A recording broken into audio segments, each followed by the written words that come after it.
લોકશાહી શાસન વ્યવસ્થામાં પ્રજાના પ્રતિનિધિ તરીકે ચૂંટાઈને આવેલા ધારાસભ્યશ્રીઓ વિધાનસભા ગૃહમાં લોકપ્રશ્નોને વાચા આપે છે. આ રીતે રાજ્યના વિકાસની નીતિ ઘડાય છે, નિર્ણયો લેવાય છે અને પ્રજાના પ્રશ્નોનું સુખદ નિરાકરણ પણ આવે છે. દર્શક મિત્રો, 15મી ગુજરાત વિધાનસભાના 8મા સત્રમાં આજના દિવસે ગુજરાત રાજ્યનું વર્ષ 2026-27નું અંદાજપત્ર નાણામંત્રી શ્રી કનુભાઈ દેસાઈએ રજૂ કર્યું હતું, જેના સંકલિત અંશો લઈને અમે ઉપસ્થિત થયા છીએ લોકશાહીના ધબકારા કાર્યક્રમમાં. તો આવો નિહાળીએ લોકશાહીના ધબકારા. ઓર્ડર. પ્રશ્ન ક્રમાંક 1 માન્ય શ્રી પ્રદ્યુમનસિંહ જાડેજા.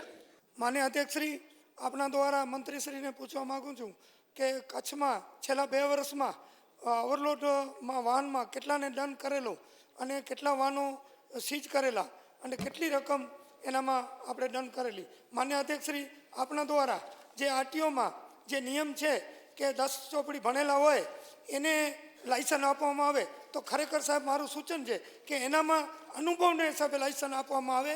એનામાં ભણતર કામ નથી આવતી, એના અનુભવને હિસાબે, તો એક્સિડન્ટ ઓછા થાય. માન્ય અધ્યક્ષશ્રી, કચ્છનો ખૂબ સારો પ્રશ્ન સાહેબ એમને પૂછ્યો છે. જે માન્ય ધારાસભ્યશ્રીએ અધ્યક્ષશ્રી જે પ્રશ્ન પૂછ્યો છે એ કચ્છ જિલ્લાની અંદર ઓવરલોડ વાહનો માટે ડિજિટલ ચેકિંગ અને ફિઝિકલ ચેકિંગ આ બંનેની સુવિધાઓ ઉપલબ્ધ છે અને 24/7 રાઉન્ડ ક્લોકે પણ સુવિધાઓ ઉપલબ્ધ છે. અને વધુમાં આરટીઓ દર બુધવારે અને શનિવારે ચેકિંગ પણ કરે છે. આપે જે ઓવર ડાયમેન્શનની વાત કરી છે એના માટે ભારત સરકાર પણ એના નિમિત્તે પોલિસી બનાવી રહી છે. માન્ય શ્રી કેશુભાઈ પટેલ. માન્ય અધ્યક્ષશ્રી, આપના મારફત હું મંત્રી પાસે જાણવા માગું છું, કચ્છ જિલ્લામાં મોટર વાહનો ખાતા દ્વારા જે ઇલેક્ટ્રિકની એન્ફોર્સમેન્ટ અંતર્ગત ડિટેક્શન અમલીકરણ ક્યારથી કરવામાં આવેલ છે, એની યોજના શું છે? માન્ય અધ્યક્ષશ્રી, એક ખૂબ સારો કેશુભાઈએ પ્રશ્ન પૂછ્યો છે કે ઇલેક્ટ્રોનિક એન્ફોર્સમેન્ટ એટલે કે અત્યારના જમાનામાં હ્યુમન એકબીજાને ન મળે, ઇલેક્ટ્રોનિક રીતે એટલે કે ડિજિટલ રીતે ચલણ ઇસ્યુ થાય, માણસને મળેલી એના ડિજિટલ રીતે જ ચલણ ઇસ્યુ થઈ જાય. એ મારફતે આ 2025થી એટલે કે 1/4/2025થી અમલમાં છે. એટલે એના પછી લગભગ આપની જિલ્લાની ફરિયાદો પણ આવતી એકદમ ઓછી થઈ ગઈ કે ડિજિટલ રીતે જ પેમેન્ટ કરવામાં પણ ડિજિટલ રીતે આવે છે અને ચલણ પણ એનું ડિજિટલ થાય છે. પ્રશ્ન ક્રમાંક 3 માન્ય શ્રી અમરતજી ઠાકોર. માન્ય અધ્યક્ષશ્રી, કાંકરેજ તાલુકાનું શિહોરી તાલુકા મથક છે અને વર્ષોથી લોકોની માગણી છે અહીંયા પિકઅપ સ્ટેન્ડ, બસ સ્ટેન્ડ બનવું જોઈએ.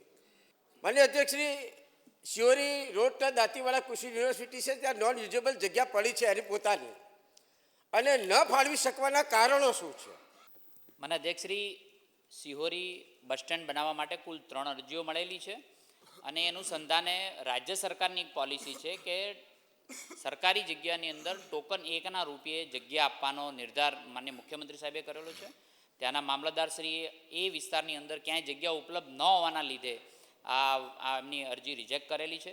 છતાં પણ અરજી અમે એક યુનિવર્સિટીની જગ્યા માટે માગણી કરેલી છે, રિજેક્ટ થઈ છે.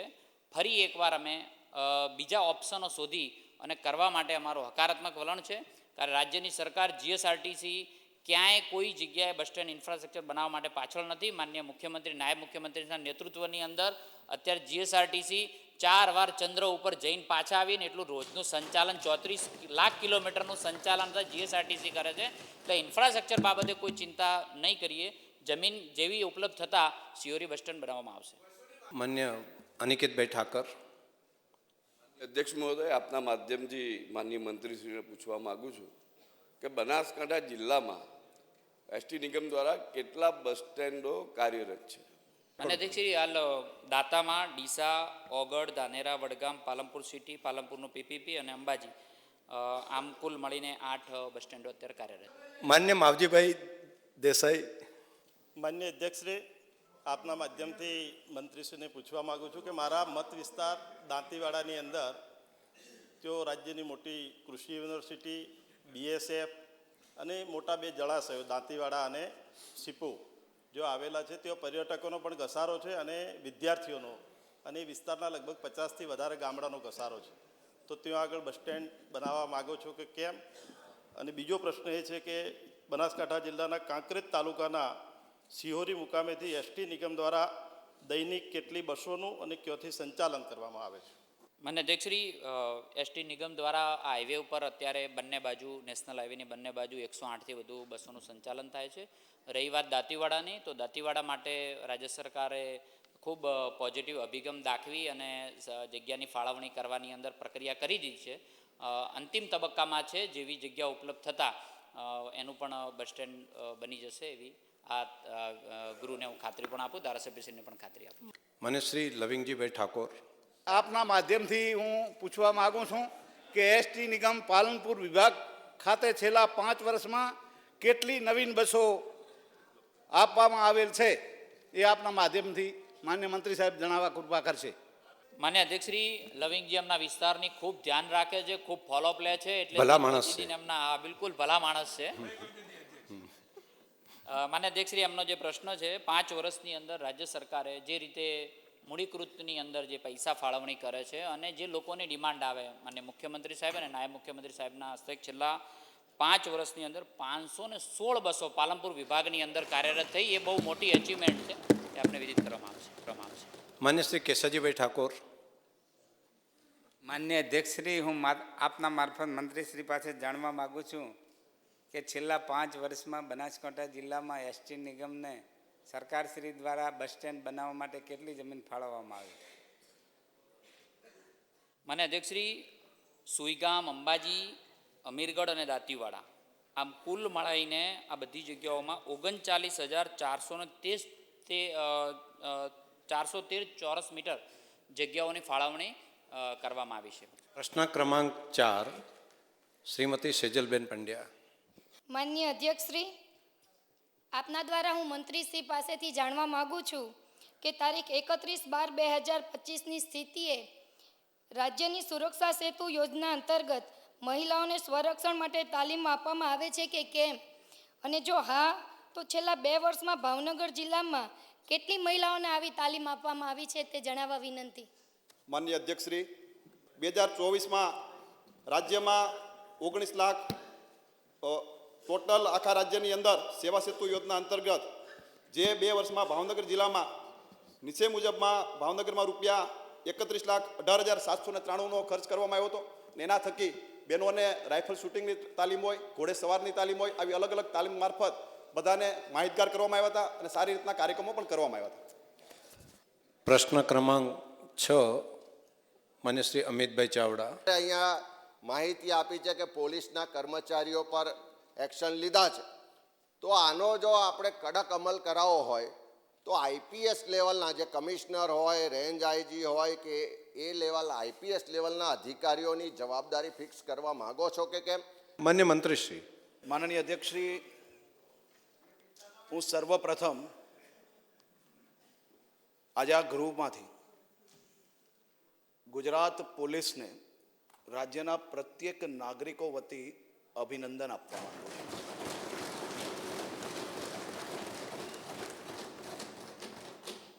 કે ગુજરાત સરકાર આદરણીય મુખ્યમંત્રી શ્રી ભૂપેન્દ્રભાઈ પટેલના માર્ગદર્શનમાં અમારી સરકારે ગંભીરતાપૂર્વક કામગીરી કરી છે ને. એકલા કોષ્ટક છે ને જે જવાબનું, એમાં 5-5 પાના ભરાય છે. આ ડ્રગ્સ પકડવાની જે કામગીરી કરી છે, એમને જે એરપોર્ટની વિગત અહીંયા આપી, પરંતુ એરપોર્ટની વિગતમાં જો થોડા ડીપમાં માનનીય સભ્યશ્રી ગયા હોત તો એમને જરૂરથી અંદાજો આવતે કે સુરત એરપોર્ટ પરથી પકડાયેલું મોટું ડ્રગ્સ ચેન્નઈથી રિસીવર જે આવેલા હતા એને બી પકડવામાં આવ્યા, જે લઈને આવ્યા છે તેને બી પકડવામાં આવ્યા. એ જતું હતું તમિલનાડુ.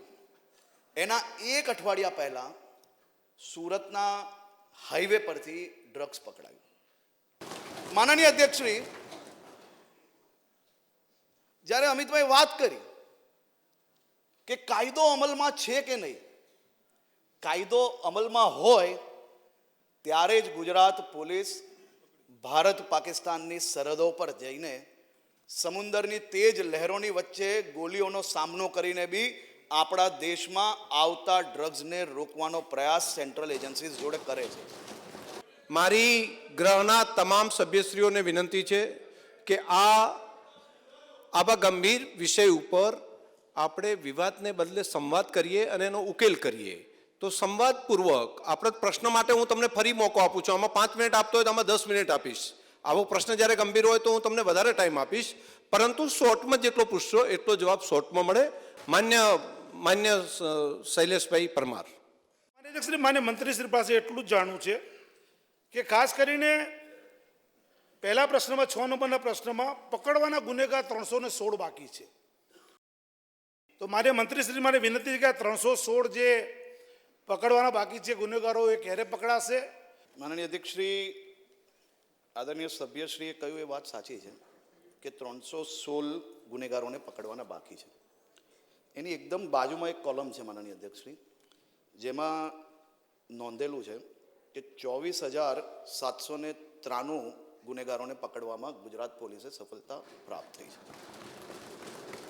હું માનનીય સભ્યશ્રી તો માનનીય અધ્યક્ષશ્રીએ ખૂબ સમજદાર છે, એમને નોલેજ બી ખૂબ સારી રીતે. ઘણા ગુનેગારો એવા હોય છે કે જેના 2 કે 3 કેસ હોય, તો એક કેસની અંદર જ્યારે જેલની અંદર હોય માનનીય અધ્યક્ષશ્રી, અને જો બીજા ગુનાની અંદર પકડી લઈએ તો એ ફાયદો ગુનેગારને થતો હોય છે. અને આપણે આવા ગુનેગારોને બચાવવાના નથી. આપણે આવા ગુનેગાર વધારેમાં વધારે જેલમાં કઈ રીતે રહે તે માટેની આપણે વ્યવસ્થાઓ કરવી પડતી હોય છે. એટલે માનનીય અધ્યક્ષશ્રી જ્યારે એ એકવાર છૂટતા હોય ત્યારે પાછા પકડતા હોય છે. એમાંના ઘણા ગુનેગારો જે ડબલ ગુનેગારો છે, 2 કેસ કર્યા હોય, એક જગ્યા પર માનનીય અધ્યક્ષશ્રી ડ્રગ પેડલર પકડાયો, પણ એને ભૂતકાળની અંદર કોઈ બીજા એરિયામાં કર્યું હોય, ત્યાંના પ્રૂફ મળ્યા હોય, તો એક સાથે 2 કેસો બી દાખલ થતા હોય છે.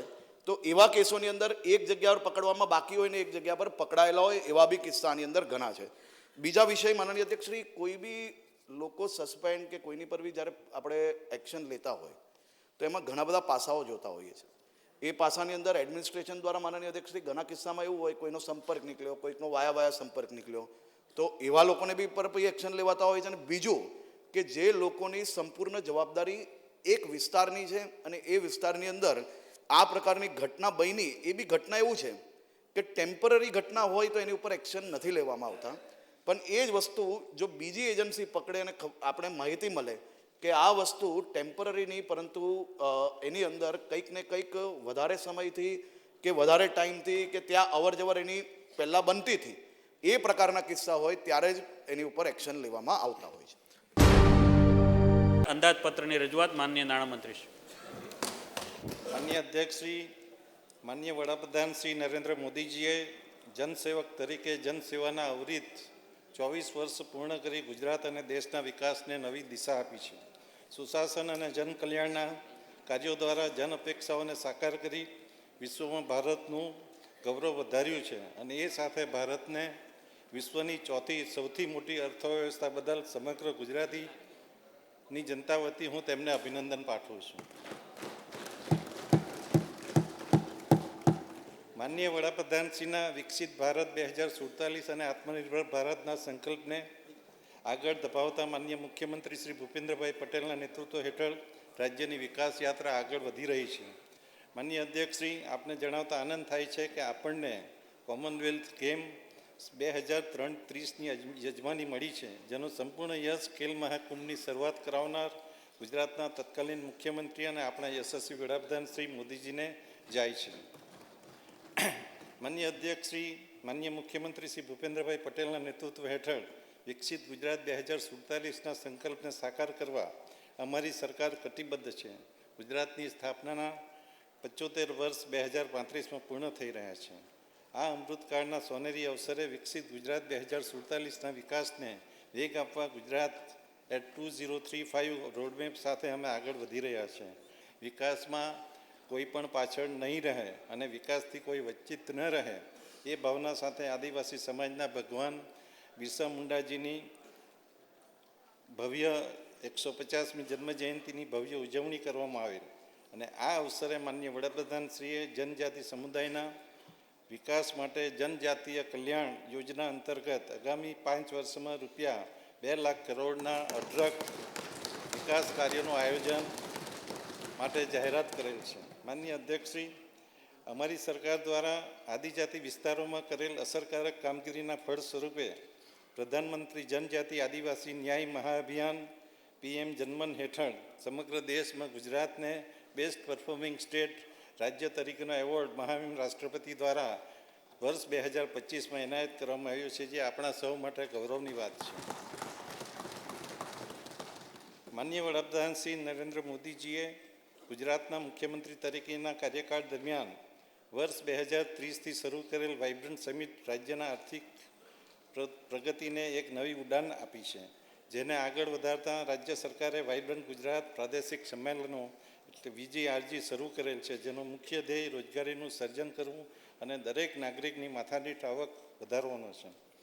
માનનીય અધ્યક્ષશ્રી, રાજ્ય સરકારના આ પ્રયાસોથી ગુજરાતની આર્થિક ગતિશીલતામાં રાષ્ટ્રીય વિકાસમાં આગવી અને મહત્ત્વપૂર્ણ ભૂમિકા ભજવી રહી છે. આજે દેશના GDPમાં ગુજરાતનો ફાળો 8.2% છે અને ગુજરાતની માથાદીઠ આવક રૂપિયા 3,01,000, જે રાષ્ટ્રીય સરેરાશ કરતાં 60% વધારે છે.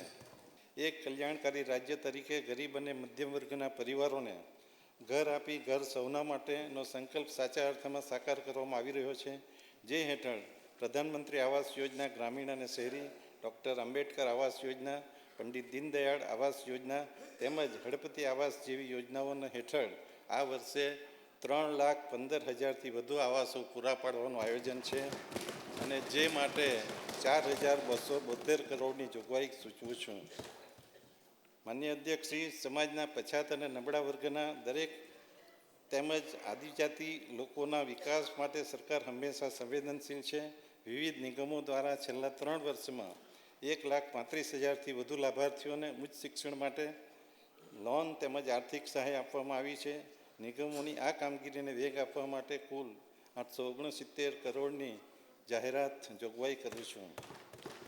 માનનીય અધ્યક્ષશ્રી, નાગરિકોની અન્ન સુરક્ષા અભિગમથી પ્રધાનમંત્રી ગરીબ કલ્યાણ અન્ન યોજના અંતર્ગત રાજ્યના અંદાજે 75 લાખથી વધુ કુટુંબોને વિનામૂલ્યે અનાજ આપવાનું ભગીરથ કાર્ય અમારી સરકાર કરી રહી છે. ગુણવત્તાયુક્ત આરોગ્ય સેવાઓ દ્વારા સમાજનું નિર્માણ કરવાની રાજ્ય સરકારની નેમ છે. પ્રધાનમંત્રી જન આરોગ્ય મુખ્યમંત્રી મા યોજના હેઠળ 2,72,000થી વધુ લોકોને 2,72 લાખથી વધુ લોકોને સમાવેશ કરેલ છે, જેમાં 68 લાખથી વધુ લોકોએ કેશલેસ સારવારનો લાભ લીધેલ છે. આ યોજના માટે રૂપિયા 3,472 કરોડની જોગવાઈ સૂચવું છું. માનનીય અધ્યક્ષશ્રી, ગુજરાતની વસ્તીમાં 36% કરતાં યુવા છે. આ યુવા શક્તિને મજબૂત કરવા તેમજ તેને આગળ વધવા સમાન અવસર મળે એ માટે સામાજિક ન્યાય, આદિજાતિ તથા શિક્ષણ વિભાગ દ્વારા અંદાજે 97 લાખ વિદ્યાર્થીઓને રૂપિયા 5,967 કરોડની જોગવાઈ શિષ્યવૃત્તિ માટે કરું છું.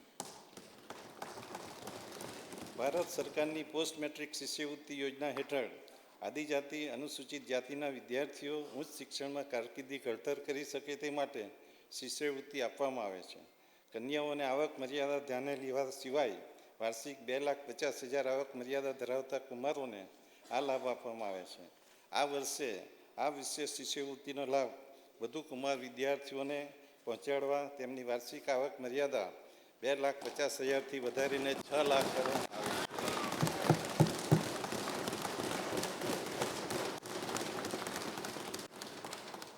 માનનીય અધ્યક્ષશ્રી, ગાંધીનગર ખાતે દેશની સૌથી મોટી અને અતિ આધુનિક નમો સેન્ટ્રલ લાઇબ્રેરી સ્થાપવામાં આવશે, જેમાં અભ્યાસ અને વાંચનની સુવિધાઓ ડિજિટલ સ્વરૂપે ઉપલબ્ધ કરવામાં આવશે, જેના માટે આ બજેટમાં રૂપિયા 100 કરોડની જોગવાઈ સૂચવું છું. તેમજ આદિજાતિ વિસ્તારના તમામ તાલુકામાં ભગવાન બિરસા મુંડા લાઇબ્રેરી ઊભી કરવાના આયોજનના ભાગરૂપે આ વર્ષે માન્ય અધ્યક્ષશ્રી, સ્ટાર્ટઅપ ક્ષેત્રે રાજ્યની સરકારની નીતિઓથી યુવાનોને વિચારથી વ્યવસાય સુધીનું પ્રોત્સાહન મળી રહ્યું છે. યુવાનોની નવીન વિચારશક્તિ, ટેકનોલોજી પ્રત્યેની અભિરુચિ અને સાહસના કારણે અત્યાર સુધી આશરે 16,000 જેટલા સ્ટાર્ટઅપ નોંધાયેલા છે, જેના પરિણામે રાજ્યને ભારત સરકાર દ્વારા બેસ્ટ પરફોર્મન્સ સ્ટેટનો એવોર્ડ મળેલ છે, જે બદલ રાજ્યના યુવાનોને અભિનંદન આપું છું. માનનીય અધ્યક્ષશ્રી, દેશના ઔદ્યોગિક ઉત્પાદનમાં 19% યોગદાન સાથે ગુજરાત રોજગારી સર્જન માટે ખૂબ જ મહત્ત્વનું MSME ઇકોસિસ્ટમ ધરાવે છે. 29 લાખથી વધુ MSME રજિસ્ટ્રેશન ધરાવતા અગ્રેસર રાજ્યોની સૂચિમાં ગુજરાત સ્થાન ધરાવે છે. આ એકમોને પ્રોત્સાહન આપવા માટે Atmanirbhar Gujarat scheme for assistance to MSME માટે રૂપિયા 1775 કરોડની જોગવાઈ સૂચવું છું. માનનીય અધ્યક્ષશ્રી, જગતના તાત એવા અન્નદાતા માટે કુદરતી આફતો જેવા કઠિન સમયમાં રાજ્ય સરકાર હંમેશા તેમની પડખે રહી છે. રાજ્યમાં આવેલ પૂર અને કમોસમી વરસાદને પરિણામે ખેડૂતોને થયેલા નુકસાનના મદદરૂપ થવા રૂપિયા 11,000 કરોડથી વધુના કૃષિ રાહત પેકેજથી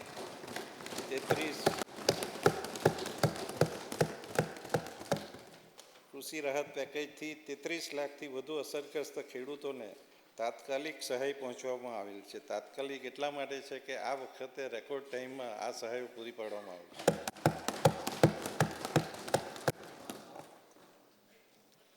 વાવણીથી વેચાણ સુધી ખેડૂતોને સાથે રહી જળ ઉતર થતાં બજારના ભાવોમાં મદદરૂપ કરવા 9,50,000થી વધુ ખેડૂતો પાસેથી રૂપિયા 18,000 કરોડથી વધુની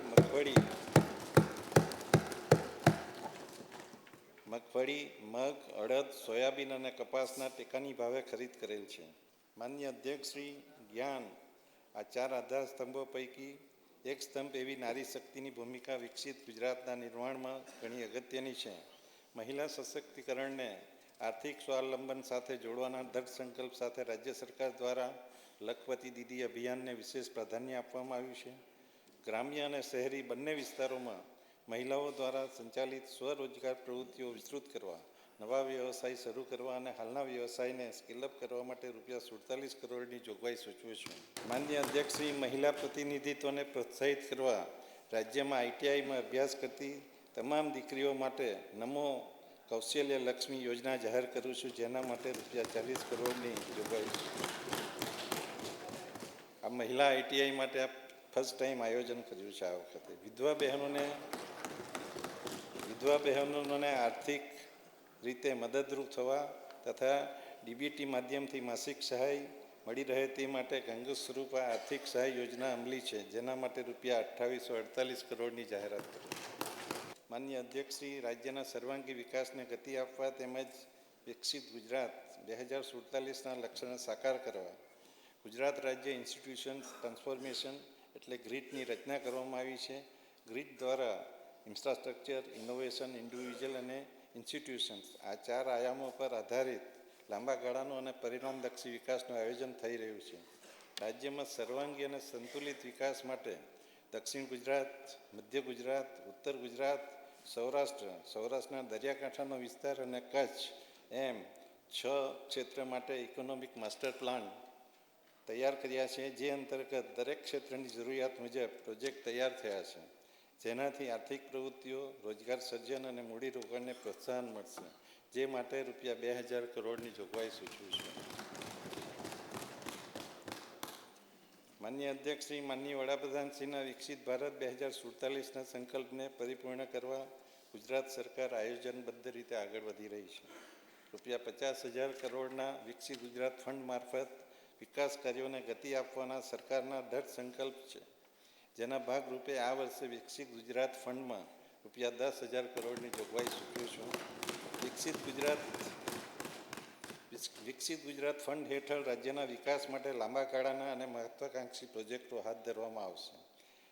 રાજ્યના મહત્વના સ્થળોને જોડતા નમો શક્તિ એક્સપ્રેસ વે તેમજ Somnath Dwarka express way project માટે વધુ 3,000 કરોડની જોગવાઈ કરું છું. આ પ્રોજેક્ટને સંસ્કૃતિ અને પ્રવાસનો સંગમ ધરાવતો હાઈવે બની રહેશે એવી ચોક્કસ ખાતરી છે. માનનીય અધ્યક્ષશ્રી, આજે ઔદ્યોગિક રાજ્યની સાથે ધાર્મિક અને આધુનિક પ્રવાસનનું વિશ્વ કેન્દ્ર બની રહ્યું છે. વર્ષ 2025-26માં 22 કરોડથી વધુ પ્રવાસીઓએ રાજ્યના મહેમાન બન્યા છે. ગુજરાત પાસે સફેદ રણથી સૌંદર્યથી દરિયાના ઘોઘવતા મોજા સુધી, સૂર્ય મંદિરથી સ્ટેચ્યુ ઓફ યુનિટી સુધી, ગીરના ગર્જનાથી સોમનાથ સુધી પ્રકૃતિનું સૌંદર્ય અને સંસ્કૃતિનો અદ્વિતીય સંગમ છે. ગુજરાતના પ્રવાસન ક્ષેત્રને રાષ્ટ્રીય અને આંતરરાષ્ટ્રીય ફલક ઉપર પ્રસ્થાપિત કરવા વર્ષ 2026ને ગુજરાત પ્રવાસન વર્ષ તરીકે ઉજવવાની જાહેરાત કરી છે. માનનીય અધ્યક્ષશ્રી, રત્નાકર ગુંજતો ડમરુ નાદ, સદ દસકે અખંડ સૌમયાનું સ્વાભિમાન. જય સોમનાથ. હવે તો માન્ય નાણામંત્રી શ્રી પણ શાયરી કહેતા થઈ ગયા છે. વાહ. ઓમ નમઃ પાર્વતી પતયે.